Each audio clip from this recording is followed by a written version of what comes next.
Сәлеметсіздер ме, мен алтын тыңдармандарым. Әңгімемізді бастамас бұрын лайк басып, тіркеліп қоюларыңызды сұранамын. Күйеуім суррогат ананың қызметіне келісер емес. Бұл дүниеде әйел адамға сіз ешқашан бала көтере алмайсыз деген сөзден ауыр сөз жоқ шығар. Сірә. Өйткені ана тану әйелдің ең басты мақсат бақыт емес пе?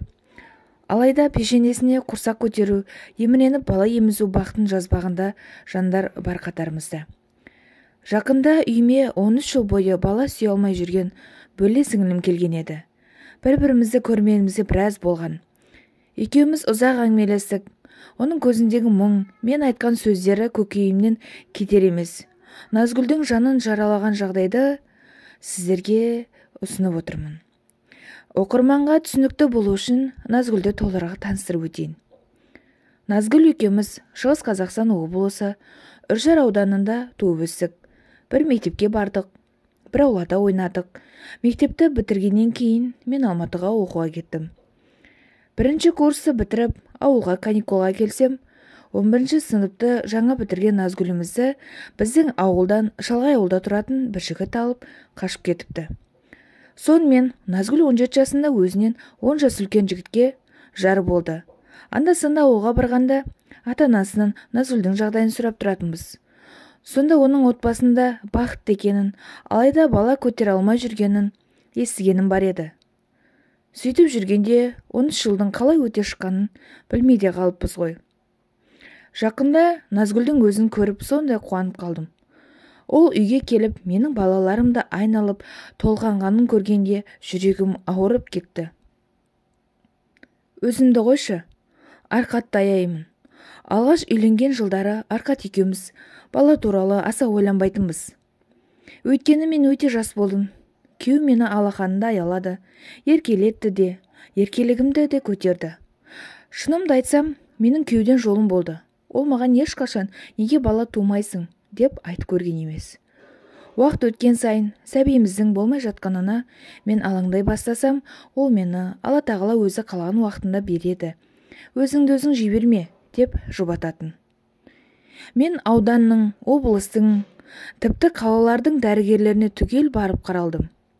Екеуміздің бармаған емханамыз қалмады. Осы уақытқа дейін дәрігерлер менің неге бала көтере алмайтынымды анықтай алмай келді. Емші, балгерлерге де бардым, бірақ нәтижесі жоқ.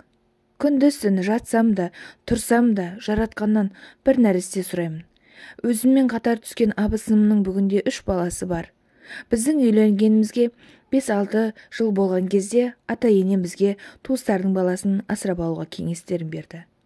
Бірақ мен де, күйеуім де өзіміздің баламыз болып қалар, туысымыздың баласын асырап алып, ертеңіміз қандай болмақ дедік те қоя тұрдық. Уақыт шіркін зымырай береді екен ғой. Міне, бір шақалақтың іңгәлаған даусын ести алмай, өмірім өтіп барады. Өзімді қойш, Арқатымды аяймын. Оның жасы 40-қа таяп қалды. Сонда да ол қашан өз баласын қолына алады? Осыдан 1 жыл бұрын бір таныстарымыздың кеңес беруімен Астанадағы ең мықты деген медициналық орталыққа барып, білікті мамандарға қаралдық. Тексеріс нәтижесі Асқаттың 100% денсаулығы жақсы екенін көрсетті. Бұрындарда осылай болған. Оның балалы болу қабілеті 99%. Тіпті Арқаттың денсаулығының мықтылығына дәрігерлердің өзі бас шайқасып, оған донор болуға ұсыныс білдірді. Ал Арқат екеуміздің ортамызда баламыздың болмауына мен кінәлімін. Денсаулығымда кінәратқа байланысты мен сүйіктіме бала сыйлай алмай отырмын. Дәрігерлер маған бірнеше рет ота жасады. Ұзақ уақыт емделдім де, бірақ соңғы тексеріс нәтижесі менің ешқашан балалы бола алмайтынымды көрсетті. Маған ем-дом жасаған дәрігер өзіме барлық мән-жайды түсіндірді. Оның айтуынша менде барлық әйелдерге бір ғана жатыр емес, 2 жатыр. Бірақ екеуінің де көлемі өте кішкентай. Ондай жағдайда ішке бала біткен күннің өзінде оның өсіп 9 айға дейін жетуі екіталай екен. Сондықтан дәрігерлер маған не суррогат ананың көмегіне жүгінуге, немесе бала асырап алуға кеңес беретіндерін айтты. Өзімнің балалы бола алмайтыныма көзім жеткенде, Арқаттың басын босатып кетіп те қалғым келді. Бірақ ол мені ешқашан тастамайтынын айтты. Мен Арқаттың екінші әйел алуына да қарсы емеспін. бірақ бұл туралы Арқаттың естігісі де келмейді. Менің қазіргі бар ойым суррогат ана тауып, өз сәбиімді құшағыма алу. Алайда күйеуім суррогат ананың қызметіне де келіспей отыр ғой. Мен ауруханада емделіп жатқан кезімде күйеуім маған келіп кетіп жүріп, сол ауруханада бір суррогат ананың ішіндегі баланы биологиялық ата-анасына беруден бас тартқанын, ішіндегі баламен қашып кеткеніне куә болыпты. Содан бері суррогат ана туралы тақырыпты қозғауға да құлқы жоқ. Біздің баламызды өзге әйел туып, оны өзімізге бермей қойса, өмір бойы балам қайда, қандай күй кешіп жүр екен деп уайымдап жүрмекпіз бе, дейді ол. Мен оған мұндай жағдай жиі бола бермейтінін, суррогат анамен келісімшарт заңды түрде жасалатынын айтып, түсіндіре алмай жүрмін. Күйеуімді әлі де суррогат ана арқылы балалы болуға көндіруге тырысып жатырмын.